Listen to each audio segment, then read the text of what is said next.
कभी सोचा है हम जो भी करते हैं उस सब का आखिर होता क्या है? हमारी हर एक पसंद का, हर एक शब्द का? क्या ये सब बस हवा में गायब हो जाता है या फिर पीछे कोई ऐसी छाप छोड़ जाता है जिसे मिटाया न जा सके? चलिए आज अपने कर्मों के इसी सफर को थोड़ा और समझने की कोशिश करते हैं। जरा इस पर गौर कीजिए। हर काम, चाहे वो अच्छा हो या बुरा, क्या वो बस समय में खो जाने वाली एक आवाज़ है, या फिर वो हमारी सच्चाई में कुछ इस तरह से घुल मिल जाता है कि वो एक नया ही रूप ले लेता है जिसे शायद हम देख नहीं पाते? देखिए, ये वो सवाल है जिसने सदियों से लोगों को सोचने पर मजबूर किया है।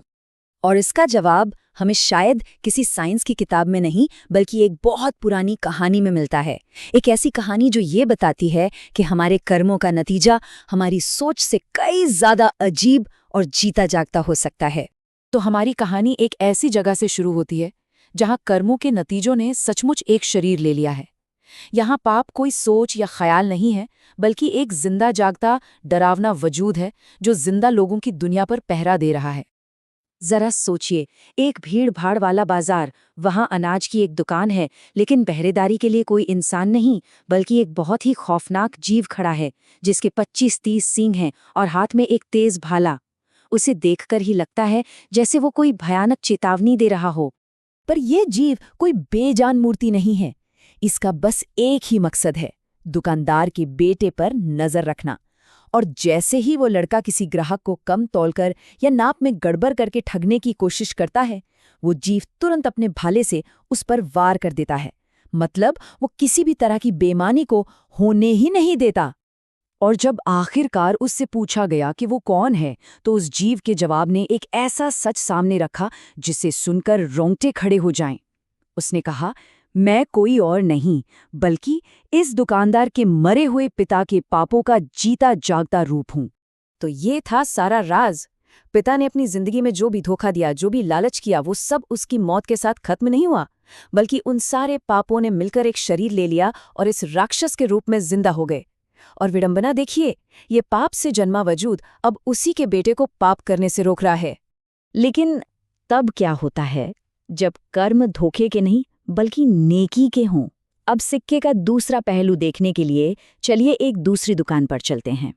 एक ऐसे व्यापारी की कहानी में जिसकी जिंदगी पहले वाले से एकदम उल्टी थी। जहां एक ने बेईमानी का रास्ता चुना, वहीं दूसरे ने हमेशा ईमानदारी और नेकी को ही अपनाया। अब ये कहानी हमें कर्म के एक बिल्कुल अलग, एक बहुत ही पॉजिटिव पहलू की तरफ ले जाती है। इस दूसरी दुकान का माहौल एकदम अलग है। यहाँ भी एक अलौकिक शक्ति पहरा दे रही है, लेकिन वो डरावनी नहीं बल्कि बहुत ही दिव्य और चमकदार है। उसके शरीर से एक ऐसी रोशनी निकल रही है जो शांति और सुरक्षा का एहसास दिलाती है और पूरे माहौल को एक अच्छी ऊर्जा से भर देती है।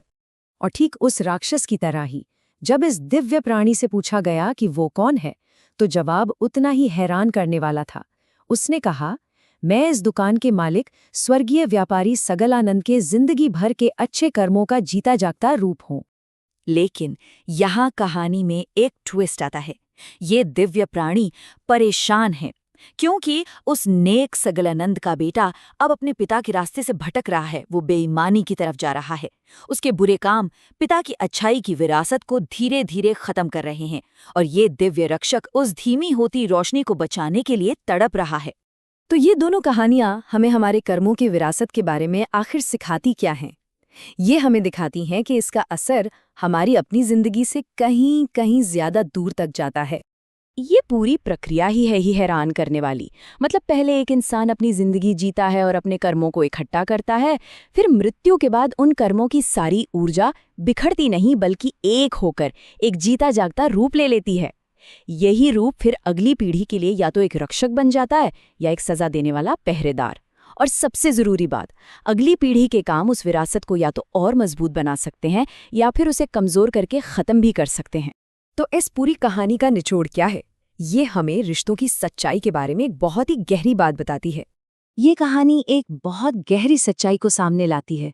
हमारा सबसे करीबी, सबसे अटूट रिश्ता न तो परिवार से होता है, न दोस्तों से, बल्कि हमारे अपने कर्मों से होता है।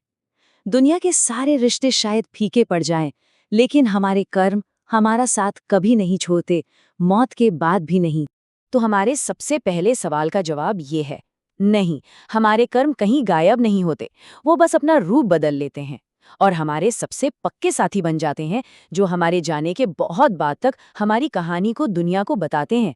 वो या तो राक्षस बनते हैं जो पीछा करते हैं, या फिर फरिश्ते जो हमारी रक्षा करते हैं, और इन्हें बनाने वाले हम खुद होते हैं। और ये सब हमें एक आखिरी सवाल पर लाकर छोड़ देता है, जो शायद सबसे जरूरी है। अगर हमारे कर्म ही हमारे असली साथी हैं, जो हर चीज खत्म होने के बाद भी हमारे साथ रहेंगे, तो ये पूछना तो बनता है कि हमारे हर एक विचार से, हर एक शब्द से और हर एक काम से हमारे कर्म आखिर कौन सा रूप ले रहे हैं।